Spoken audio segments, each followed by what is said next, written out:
KPIX 5 News. Alameda business is feeling the pinch this morning. More counties prepare to roll back restrictions as the coronavirus surges across the Bay Area. The fallout from a frat party at UC Davis and the possible COVID outbreak, as well as the warnings from some students this morning. 10 people arrested in demonstrations in Washington, D.C. as thousands turn out to cheer on President Trump at a Million MAGA march. Good morning. It is Sunday, November 15th. I'm Emily Turner. And I'm Devin Feely. Let's start with a check of our weather with meteorologist Darren Pack. Morning, guys. We're just about 50 minutes, 50, away from sunrise. It's going to happen at 6:50, and we've got a beautiful view out there right now. By the way, 2 years ago, that's what it looked like in Mill Valley when we had the king tides. I'm going to talk to you about that in more detail coming up in the complete forecast in just a few minutes. For now, let's switch back over to the live picture from the top of the Mark Hopkins Hotel, looking off towards the east. A beautiful scene there. And that's what it looks like when you get about 50 minutes before sunrise from that vantage point. But here's what's different about this morning. Much less fog. Whereas yesterday we were waking up with some issues on the roadway and a dense fog advisory, this morning we do not have that. Much clearer view. You can see that from the top of the Salesforce Tower looking east or south. One of the prettier views this time of day. But let's go farther south. I want to show you San Jose. Yesterday morning at this time, there was a low deck of clouds that was covering up just above the top of the skyline there. We don't have that, and we don't have the fog on the road either. Big improvement. But we do have the relatively cold temperatures. It's in the mid-30s right now in the North Bay. So grab a jacket before you step outside. And it's in the mid-40s for most other locations. And yes, there is rain to see on high-def Doppler. Right now, it's being confined to the far northwest coast, but those showers will work their way down to about the northern edge of Sonoma County this afternoon. So when we check back in again in the complete forecast, we're going to track that first opportunity for light rain, which is not a big deal. And then the more impressive rain, which is coming on Tuesday. By the way, they're your daytime highs for today, mid to upper 60s. See you with the rest of the forecast in a few minutes. Guys, back over to you. Much of the Bay Area is being forced back into tighter health restrictions this morning. Alameda County, which is still in the orange reopening tier, is putting the brakes on future reopenings. Health officials are warning that the county could soon be forced to roll back restrictions even more. As KPIX 5's Kenny Choi reports, there's a lot of uncertainty for businesses in Alameda, worried they might not weather yet another round of shutdowns. Oli's Waffle Shop has been around for 93 years. They've had indoor dining for a little over a month now, but another round of shutdowns and restrictions, the owner says, would mean the end of his family restaurant. We're at the point where it doesn't make sense anymore. Ken Moniz and his wife haven't laid off a single worker since the pandemic started, even selling their retirement property to keep all 40 of their staff. What we've done was try to provide and take care of our family, which is our employees. Across the street, Alameda bicycle owner Gene O, whose family has run this shop for more than 30 years, is concerned. We're lucky that our sales are up, but this Park Street district is all about this vibrancy of the street. And when we lose restaurants, we lose the vibrancy and the pedestrian traffic, which hurts all of us. The high demand for bicycles during the pandemic allowed O to hire more workers and even give raises. But it's the looming restrictions that has this tightly knit business community wondering again how long they can hold on.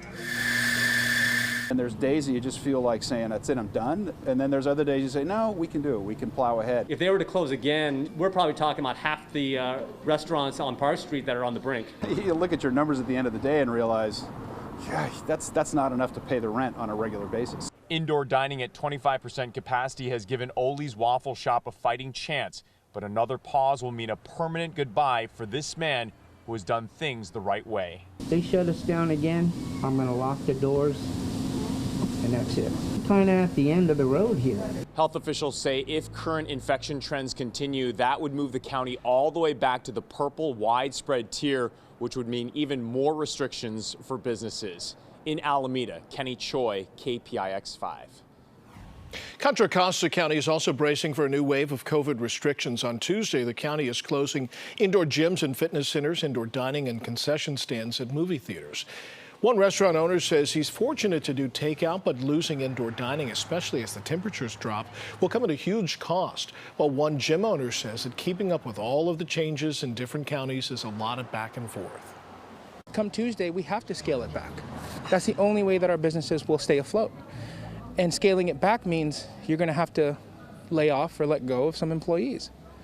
How do you choose?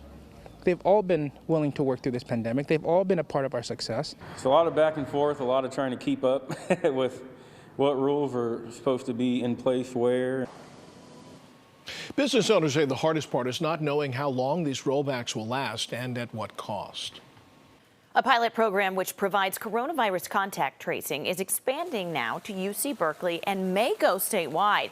It alerts people if they've been exposed to the virus. UC Berkeley community members are being asked to enroll in that program tomorrow. The program launched at UCSF and UCSD back in September. Several students at UC Davis are in isolation this morning after someone at an alleged frat party tested positive for COVID-19. It's believed around 10 to 20 students may have been exposed at a Theta Chi party. Reporter Heather Jansen has the latest. It's crazy to hear. Edgar Galvez surprised to learn several students may have been exposed to COVID after attending a small fraternity party earlier this week. Up until this point, he's been proud of his Aggie community. UC Davis has been doing a great job maintaining those case numbers down. Now his guard is back up after learning a student and member of the Theta Chi fraternity tested positive for COVID-19.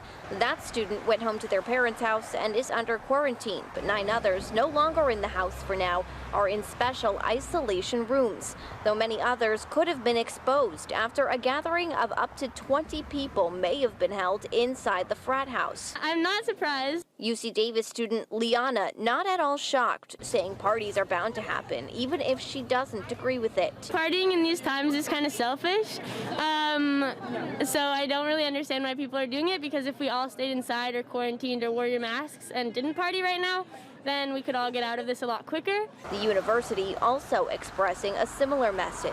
The chancellor saying they're, quote, deeply disappointed and troubled by the alleged behavior. Now the university and many students hope others take this risky incident as a stark health warning. We need to step up our safety procedures, and we need to be more careful with what we're doing. Looking live at the White House now, President Donald Trump greeted cheering supporters from his motorcade as they took to the streets in Washington, D.C. this weekend. As CBS's Michael George reports, the marchers say they are not willing to accept the president's election loss.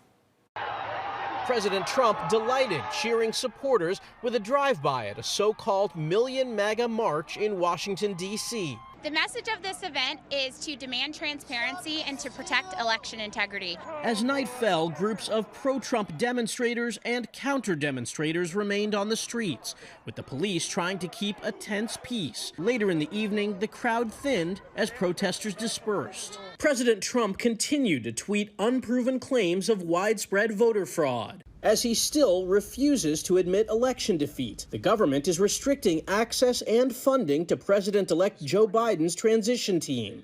In a statement Friday, former Trump White House Chief of Staff John Kelly said, in part, the delay in transitioning is an increasing national security and health crisis. The current administration does not have to concede, but it should do the right thing, just in case the constitutional system declares they lost. In a Rose Garden speech Friday, President Trump seemed to allude to change ahead as he discussed the coronavirus, which is spiking across the U.S. This administration will not be going to a lockdown. Hopefully whatever happens in the future, who knows which administration it will be. I guess time will tell. In a tweet, President-elect Biden called the federal response to the pandemic woefully lacking and urged President Trump to do more to battle the virus now.